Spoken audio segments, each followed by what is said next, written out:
Según los datos oficiales reportados por la Fundación Venezolana de Investigaciones Sismológicas, a las 6:04 de la tarde, un primer sismo de magnitud 7,2 sacudió las cercanías de San Felipe.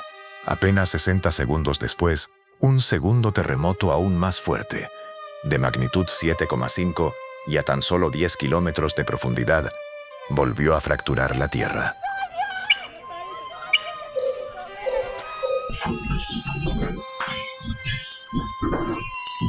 En 48 horas, una mentira sobre Venezuela llegó a 100 millones de personas. La verdad, apenas a 1 millón. Esta es la autopsia de cómo tejió la araña.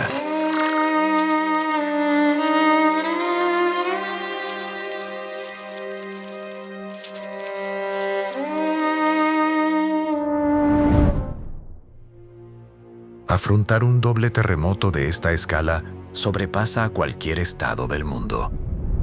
El balance oficial: 6.125 fallecidos, 60.992 personas atendidas en hospitales, 190 edificios colapsados y más de 20.000 personas sin hogar, con miles de desaparecidos. Para dimensionar el reto, basta ver Turquía en 2023, una potencia económica sin bloqueos que ante su propio doble sismo sufrió más de 50.000 muertes y el tiempo de recuperación fue entre 1 y 2 años. El 11 de septiembre de 2001, 2 edificios sufrieron atentados en Nueva York.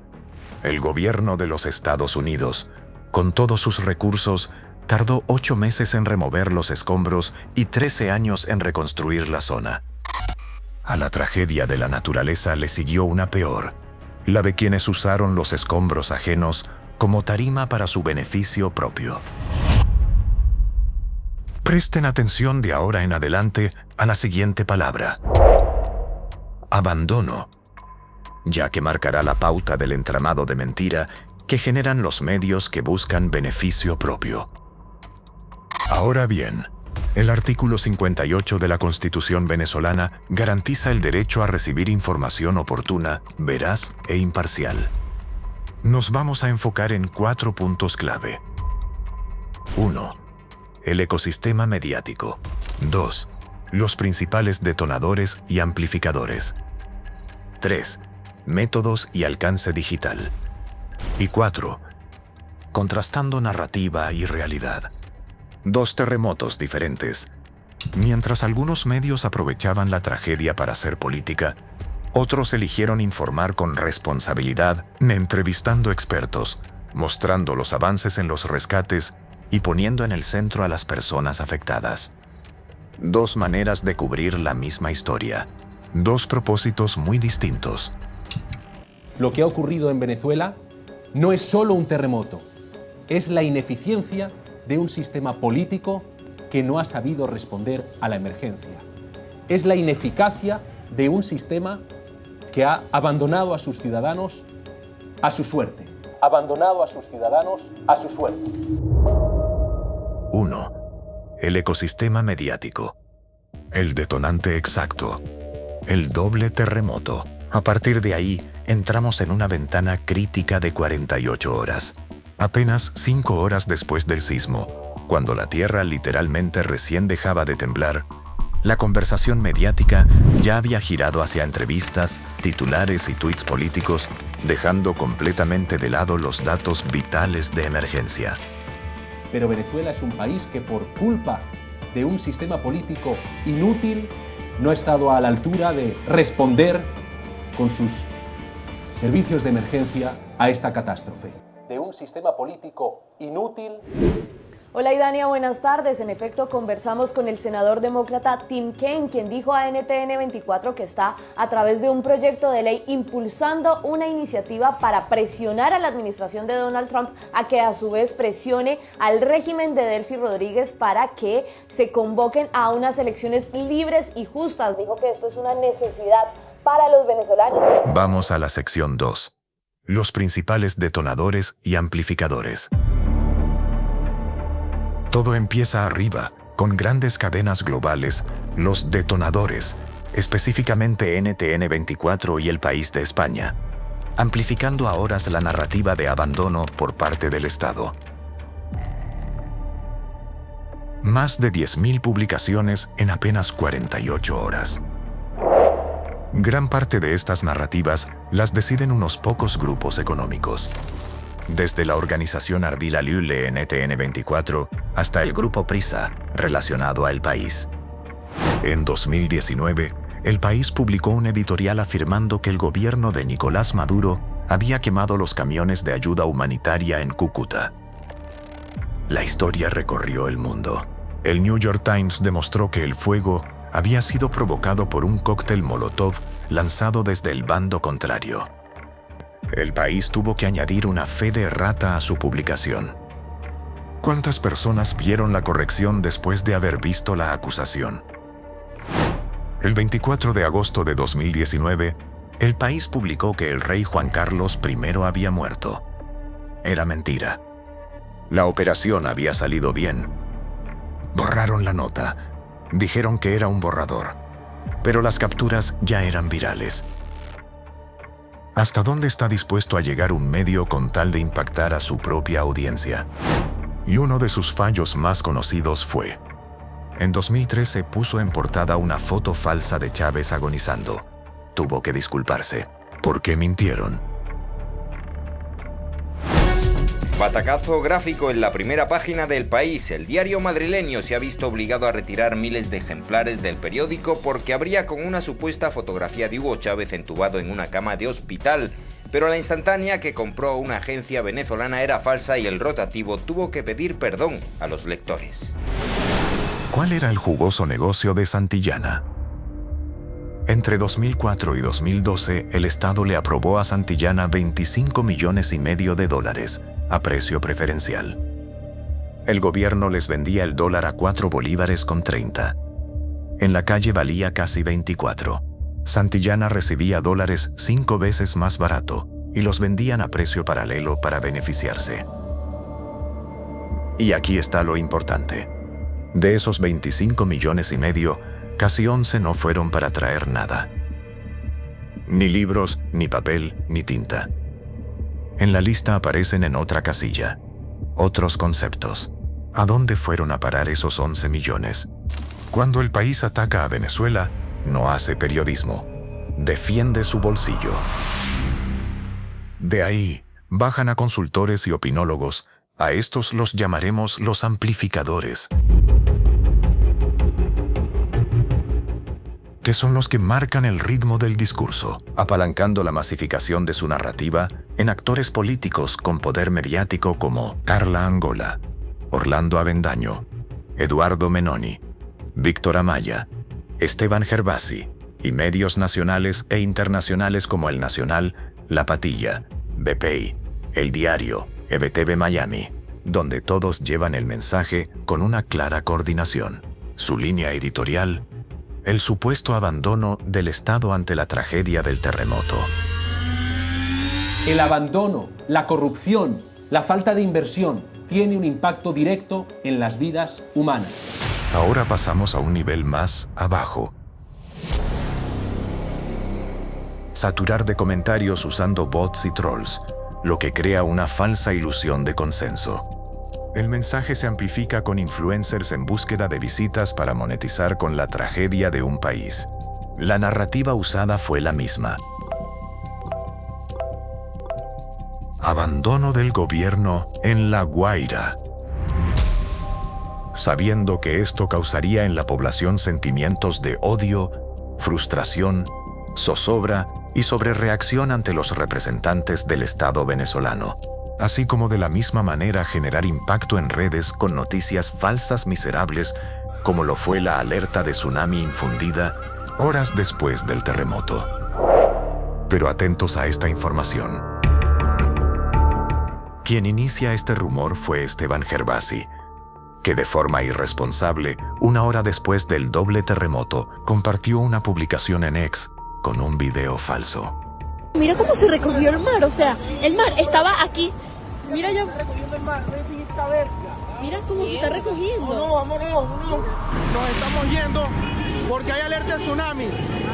Hay alerta de tsunami. En este momento estamos saliendo de La Guaira. Son las 9:21 de la noche. ¡Hay alerta de tsunami! 9:21 Eduardo Menoni, quien vive y opera en El Salvador. Esteban Gervasi en Estados Unidos. Ellos lograron que se propagara caos y en muchos casos detener búsquedas en horas cruciales. Un fake infundido con el único objetivo de politizar la tragedia a su favor. Con esto lograrían que se retiraran los equipos de rescate y pudieran seguir propagando que el Estado abandonó a La Guaira. Por esto, el pueblo venezolano se ha cansado, señores. Estas imágenes hablan por sí solas, señores. Entramos a la sección 3. Métodos y alcance digital. Las tácticas no eran para nada reportajes tradicionales. Más bien, se enfocan en amplificar el miedo. Se validaron videos reciclados de otras catástrofes que no tenían nada que ver con este terremoto en particular. Todo se hizo sin ningún tipo de rigor periodístico y saltándose los protocolos oficiales. Se ignoraron por completo los esfuerzos reales de rescate que ya estaban en marcha en las calles. Lo que nos lleva a la sección 4. Contrastando narrativa y realidad. Dos terremotos diferentes. Destaca un titular muy específico de El País. La solidaridad de los venezolanos llena el vacío de la respuesta estatal al terremoto. El encuadre sobre el vacío de la respuesta estatal no se usó por accidente. Fue una estrategia para empujar un ángulo político. Justo en el momento en que la gente necesitaba saber datos reales, el enfoque periodístico se desvió directo hacia la crítica política. Último minuto en NTN 24. Tenemos el revelador e impactante testimonio de un preso político que narra cómo vivieron los angustiosos momentos del devastador terremoto.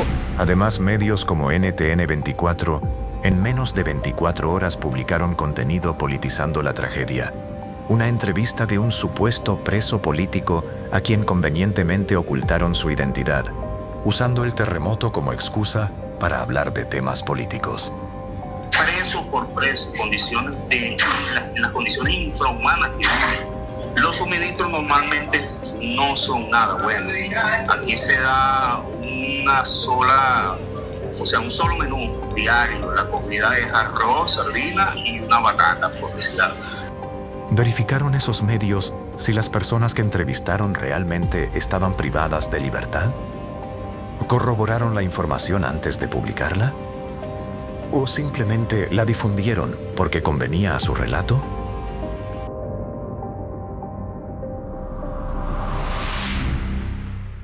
Mientras bajo los escombros se buscaban vidas, en las pantallas se buscaban culpables. ¿Por qué darle prioridad a un comentario político desde otro país en lugar de hablar con expertos en rescate locales? Esto demuestra que el objetivo era imponer un relato de caos total por encima de ofrecer cualquier tipo de guía de emergencia. Es como ver dos películas totalmente distintas. Por un lado, la narrativa mediática internacional proyectaba un abandono absoluto del Estado, destrucción masiva y el mensaje de que la ayuda jamás llegaría. Y por el otro, la ONU reconociendo el accionar del Estado. En nombre de las Naciones Unidas, reconocer los esfuerzos realizados por las autoridades nacionales, estatales, locales, así como por los equipos de primera respuesta y todos quienes han trabajado incansablemente desde el primer momento de la emergencia. La ONU tiene un manual para estas tragedias y se puede comparar punto por punto.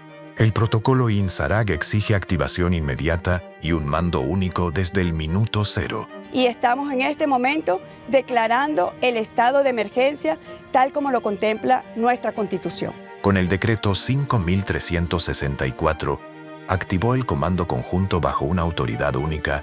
Hemos decidido activar el Estado Mayor, que estará compuesto por el vicepresidente sectorial Diosdado Cabello. Y llamó a todo el personal de salud a presentarse en los hospitales. Quiero pedir a los médicos, enfermeras, a todo el personal de salud en su conjunto para que se dirijan a sus puestos de trabajo y podamos atender a las personas que están ya siendo llevadas a las emergencias, tanto de los hospitales como centros de salud. El protocolo pide triaje médico y hospitales de campaña en las primeras 24 horas. Se están llevando a los pacientes a otros hospitales y también se están atendiendo a los médicos y a los pacientes en lo que tiene que ver con insumos médicos, con medicina, con hidratación, etc. Y Venezuela cumplió activando 8 hospitales de Caracas y 12 clínicas privadas, 20 centros de triaje en total, mientras la FANBE montaba hospitales quirúrgicos móviles en la zona cero. Para las 48 horas ya había 14.000 militares y policías desplegados en rescate, seguridad y distribución de ayuda.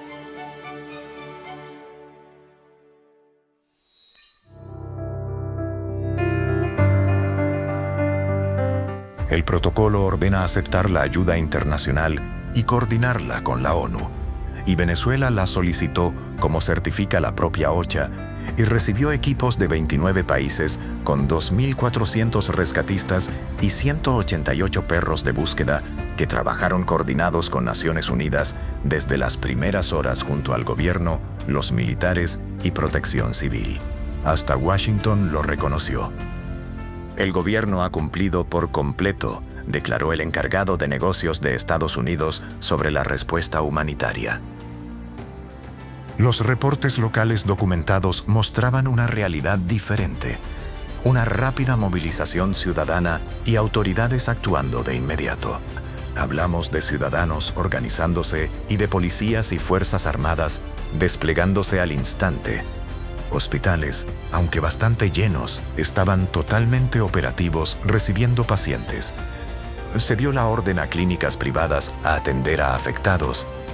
Se armaron campamentos de emergencia rápido y hasta usaron drones durante toda la noche para escanear las zonas afectadas buscando sobrevivientes.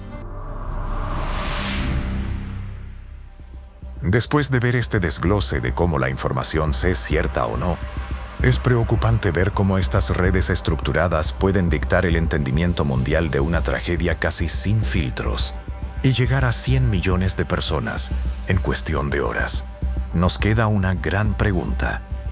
¿Ellos te informaron o te manipularon? Porque en una tragedia, la verdad también necesita ser rescatada.